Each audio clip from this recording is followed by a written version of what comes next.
বন্ধুরা আজকে তোমাদের সাথে একদম নতুন ধরনের একটা রেসিপি শেয়ার করছি।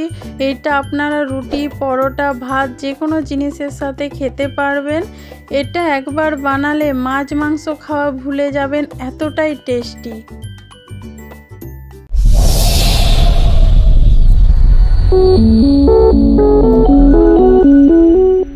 এখানে আমি 100 গ্রাম ছোলার ডাল ধুয়ে নিয়েছি ভালো করে।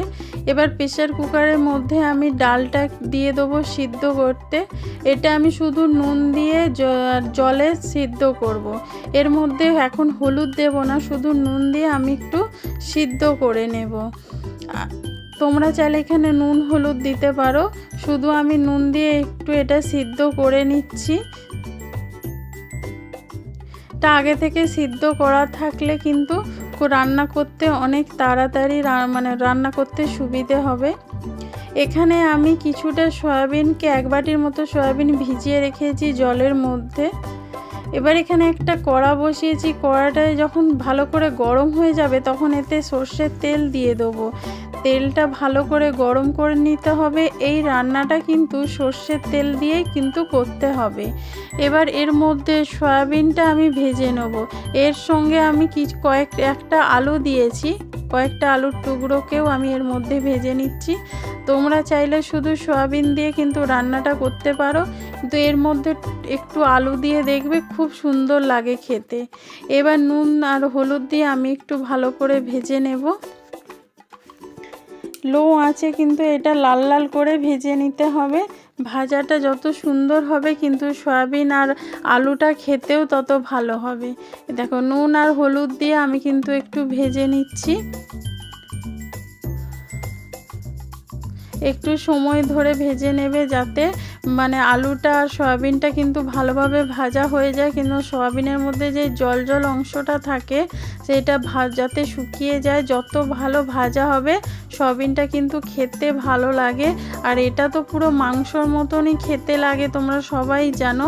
কিন্তু এই ছোলার ডাল দিয়ে একবার বানিয়ে দেখো তোমাদের কেমন লাগে। এখানে সয়াবিন আর আলুটা আমি ভেজে নিয়েছি ভালোভাবে। এবার আমি নামিয়ে নেব। আবার ওই কড়ার মধ্যে তেল দিয়েছি। এবার তেলটা ভালো করে গরম হয়ে গেলে একটা বড় সাইজের পেঁয়াজ আমি কুচিয়ে রেখেছিলাম, সেইটা আমি এখানে তেলের মধ্যে দিয়ে দিলাম। পেঁয়াজটাকে একটু ভালো করে ভেজে নিতে হবে, লাল লাল করে একটু ভেজে নেব আমি। পেঁয়াজটা কিন্তু এখানে আমি কুচিয়ে নিয়েছি, তোমরা চাইলে কিন্তু এখানে পেঁয়াজের পেস্ট দিতে পারো। আর বন্ধুরা তোমাদের তো মনে করাতেই ভুলে গেছি, তোমরা কে কোথা থেকে দেখছো প্লিজ আমাকে কমেন্ট করে জানাও, যাতে আমি তোমাদেরকে ধন্যবাদ জানাতে পারি। আর আমার ভিডিওটা কেমন লাগছে সেটাও কমেন্ট করে জানাও। এখানে পেঁয়াজটা কিন্তু ভালোভাবে ভাজা হয়ে গেছে। এবার এর মধ্যে আমি আদা আর রসুন পেস্ট দিয়ে দেবো।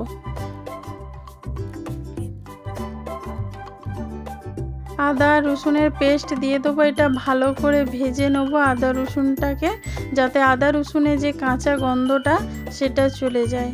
আর বন্ধুরা ভিডিওটা যদি ভালো লাগে একটা লাইক অবশ্যই করে দিও, কারণ তোমাদের একটা লাইক আমাকে কিন্তু অনেকটা এগিয়ে নিয়ে যেতে সাহায্য করবে। তোমরা কিন্তু ভিডিওটা দেখছো কিন্তু কেউ লাইক করছো না, প্লিজ তোমরা একটু লাইক করে দিও। লাইক করে দিলে কিন্তু নতুন নতুন রান্না করার ইচ্ছেটা অনেক বেড়ে যায়। এবার এর মধ্যে আমি একটা বড় সাইজের টমেটো কুচিয়ে রেখেছিলাম, সেইটা দিয়ে দিলাম। টমেটোটাকে ভালো করে একটু ভেজে নিতে হবে। তার আগে কিছু গুঁড়ো মশলা এখানে দিয়ে দেবো। লঙ্কা গুঁড়ো, হলুদ গুঁড়ো, জিরে গুঁড়ো, ধনে গুঁড়ো, সব রকম মশলাই কিন্তু এখানে আমি অল্প অল্প করে দিয়ে দিচ্ছি। এই 1/2 চামচ করে সব মশলা দিয়ে দিলেই হবে। শুধু হলুদ আর নুনটা তোমরা স্বাদ মতো দেবে, আর ঝালটা তোমরা যেরকম খেতে চাও সেরকম কিন্তু দেবে। তোমরা যদি এখানে লঙ্কা গুঁড়ো না দিতে চাও, এখানে কাঁচা লঙ্কা কুচি দিতে পারো, সেইটাও খেতে কিন্তু খুব ভালো হয়। এবার ভালো করে মশলাটা আমি একটু কষিয়ে নেব। এখানে দেখতেই পাচ্ছ একদম শুকনো শুকনো হয়ে গেছে মশলাটা, সেই জন্য লো আঁচে কিন্তু মশলাটা কষাবে, নাহলে কিন্তু মশলা পুড়ে যেতে পারে। আর টমেটো আছে বলে টমেটোর যে জলটা তা থেকে বেরোবে। আর এর মধ্যে আমি একটু অল্প করে জল দিয়ে দিলাম যাতে মশলাটা পুড়ে না যায়, ভালোভাবে কিন্তু সেদ্ধ হয়ে যায়। এবার আমি এখানে একটু চাপা দিয়ে দেবো যাতে টমেটোটা ভালো করে গলে যায় আর মশলাটা ভালো করে কষানো হয়ে যায়। তোমাদের ঢাকনা খুলে দেখাচ্ছি, দেখো টমেটোটা কত সুন্দর গলে গেছে আর মশলা থেকেও দেখতেই পাচ্ছ তেল ছেড়ে দিয়েছে। এবার আমি ভালো করে আরেকটু মশলাটাকে কষিয়ে নিচ্ছি। মশলাটা কিন্তু যত সুন্দর কষানো হবে তত খেতে ভালো হবে। এবার এর মধ্যে আমি একটু কাশ্মীরি লঙ্কার গুঁড়ো দিয়ে দিচ্ছি। কাশ্মীরি লঙ্কার গুঁড়ো আমি একটু কালারের জন্য দিয়েছি, তোমরা এটা দিতে পারো নাও দিতে পারো। আর যেসব নতুন বন্ধু আমার ভিডিও দেখছো তাদেরকে বলি আমার চ্যানেলটা একটু সাবস্ক্রাইব করে দিও আর বেল আইকনটা ক্লিক করে দিও, নতুন ভিডিও সবার আগে তোমার কাছে পৌঁছে যাবে। আর তোমরা যদি ফেসবুক থেকে দেখো তাহলে পেজটা ফলো করে দিও, আর যারা ইউটিউব থেকে দেখছো তারা কিন্তু চ্যানেলটা সাবস্ক্রাইব করে দিও। আর তোমার ভিডিওগুলো কেমন লাগছে প্লিজ প্লিজ কমেন্ট করে জানাও। এবার ভেজে রাখা আলু আর সয়াবিনটা দিয়ে দেবো, মশলার সাথে ভালো করে কষিয়ে নিতে হবে।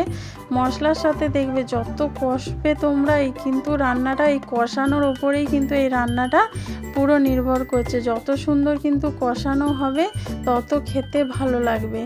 দেখো পেঁয়াজ আদা রসুন সয়াবিন দিয়ে মানে কষানো মানে বুঝতেই পারছো যে কত সুন্দর খেতে লাগবে। দেখতে পাচ্ছ এখানে আলু আর সয়াবিনটা আমি ভালো করে কষিয়ে নিয়েছি। এর মধ্যে এবার আমি সেদ্ধ করে রাখা যে ছোলার ডালটা আছে সেই ছোলার ডালটা কিন্তু এর মধ্যে দিয়ে দেবো। তোমরা তো এমনি ছোলার ডালে রান্না করে খেয়ে দেখেছো, একবার এই রকমভাবে সয়াবিন দিয়ে খেয়ে দেখো, এত সুন্দর রান্নাটা হয়। তোমরা রুটি পরোটা এমনকি ভাত দিয়েও কিন্তু এটা খেতে দুর্দান্ত লাগে। দেখো ডালটাও কিন্তু আমি এই মশলার সাথে একটু ভালো করে কষিয়ে নিচ্ছি। এটা সেদ্ধ করা আছে, বেশিক্ষণ আর সময় লাগবে না। একটু ভালো করে কষিয়ে নিয়ে জল দিয়ে দিলেই কিন্তু রান্নাটা আমাদের একদম কমপ্লিট হয়ে যাবে। আর ছোটরা কিন্তু ডাল দিয়ে রুটি খেতে বা ডালটা খুব একটা পছন্দ করে না, তোমরা এরকমভাবে বানিয়ে দিও, দেখবে সবাই একদম চেটে পুটে খাবে। এবার আমি এখানে একটু জল দিয়ে দিলাম, তোমরা যেরকম ঝোল রাখতে চাও বা মাখা মাখা রাখতে চাও সেরকম জল দেবে। আমি এখানে একটু 1 গ্লাসের মতন জল দিয়েছি, কারণ আলুটা একটু সেদ্ধ হবে, সেই জন্য আমি এখানে চাপা দিয়ে 5 মিনিট একটু ফুটিয়ে নেব। 5 মিনিট পর দেখাচ্ছি, দেখো ঝোলটা অনেকটা শুকিয়ে গেছে, তোমরা দেখতেই পাচ্ছ।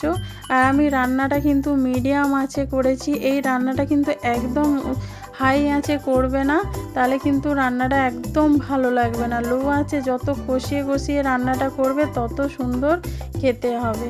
দেখো আলুগুলো কিন্তু একদম সেদ্ধ হয়ে গেছে, একদম রেডি কিন্তু আমার রান্নাটা।